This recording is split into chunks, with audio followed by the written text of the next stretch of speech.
नमस्कार मित्रांनो, बघू शकता आज दिनांक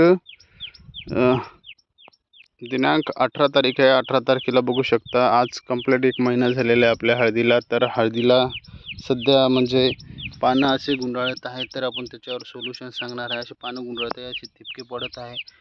तर बघू शकता आता जवळपास जेव्हापासून हळद लागवड झाली तेव्हापासून इकडं पाण्याचा फार तुटवडा होता किंवा पाणी भेटत नव्हतं। तर पाणी निसर्गाचं पडलं नव्हतं, तर ते जे ठिपके वगैरे जे पडलेले आहेत त्याच्यावर थोडा बहुत आपण ड्रीप करताना त्याला मार पण लागलेला आहे। आणि सांगायचं म्हणजे याच्यावर थोडंसं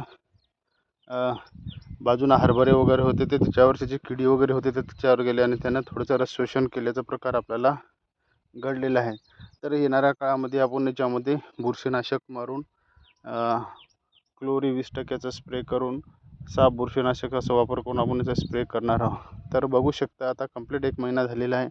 तर आपल्या परिसरामध्ये हळदीची काय स्थिती आहे ते सांगणार आहे। कसं काय आहे ते तुम्ही नक्कीच कमेंट बॉक्समध्ये सांगावं। आज आमच्या इकडे 2 दिवसाखाली पाऊस झालेला आहे, तर त्या पावसामुळे हळदीला चांगलं जीवनदान मिळालं आहे। तर बघू शकता हे क्लोरीफास वगैरे जर मारलं तर नक्कीच याच्यामध्ये सुधारणाने हे पानं असे गुंडाळत आहे। हे बघू शकता असे पानं गुंडाळण्याचा प्रकार झालेला आहे। तर बाकीची काही ठिकाणी सुस्थितीमध्ये हळद आहे। तर कुठलंही टेन्शन न घेता हळदीची निगा राखली तर निश्चितच उत्पन्नामध्ये वाढ होणार आहे आणि कुठलंही त्याचं हानिकारक नाही आहे। तर पिवळसरपणा पडत असेल तर आपण स्प्रे करू शकता इड्डाचा।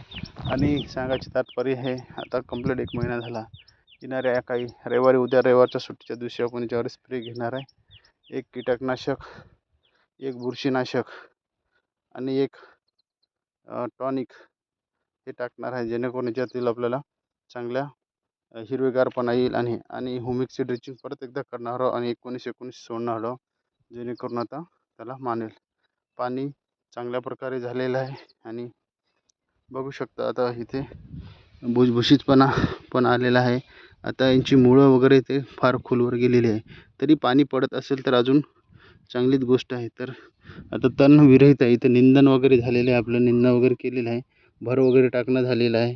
तर एवढं आपण प्रक्रिया करून हळदीला सुस्थितीमध्ये ठेवलेलं आहे। तर आपली हळद सध्या कोणत्या कंडिशनमध्ये आहे ते तुम्ही नक्कीच कॉमेंट बॉक्समध्ये सांगावं, जेणेकरून आपल्याला त्यावर व्हिडिओ बनवता येतील किंवा काय तुमच्या हळदीमध्ये हे आहे ते आपल्याला जाणवेल।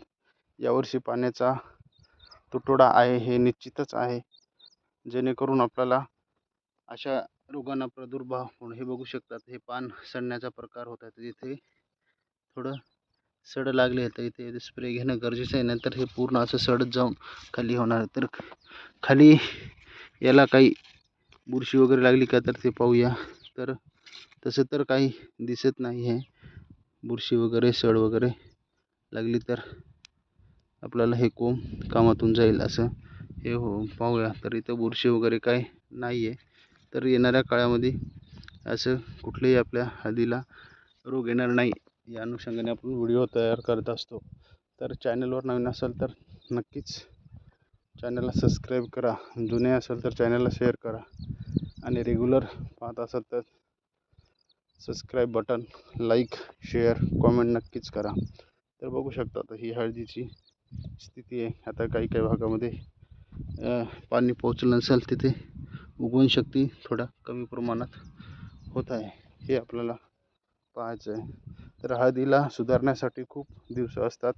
हळद आता जरी थोडीशी चांगली वाईट असेल तरीही काही हरकत नाही, हळदीला अजून इथून 8 ते 9 महिने आहे। हळद कंप्लीट 9 ते 10 महिन्याचं पीक आहे, त्याच्यामुळं आपण कुठलीही चिंता न करता पाण्याचे नियोजन करणे गरजेचं आहे। तर बघू शकता हे पूर्ण प्लॉट स्वच्छ सुंदर आहे, जे आपण याला निंदून घेतलेलं आहे आणि येणाऱ्या काळात पूर्ण याच्यावर निंदणावर याच्यावर भर राहणार आहे, जेणेकरून आपला प्लॉट चांगला राहील। बघू शकता निश्चितच चांगल्या स्थितीमध्ये प्लॉट आहे। येणाऱ्या काळात आपण हळदीविषयी चांगले व्हिडिओ बनवणार आहोत, जेणेकरून नवीन शेतकऱ्याला याविषयी माहिती होईल. व्हिडिओ कसा वाटला नक्कीच कॉमेंटमध्ये सांगा. आणि आपल्या परिसरामध्ये कुठले औषधी प्रभावी होतात काय नाही याविषयी आपण नक्कीच कॉमेंटमध्ये सांगू शकता. आता इकडला जो भाग आहे तिकडे थोडंसं पाणी लेट पोहोचलं, पाणी वाऱ्यामुळे इकडे तिकडे गेलं नाही, स्प्रिंकलरनं पाणी दिलेलं होतं. तर बघू शकता अशा प्रकारे हा प्लॉट आपण डेव्हलप केलेला आहे. व्हिडिओ कसा वाटला नक्कीच सांगा. धन्यवाद.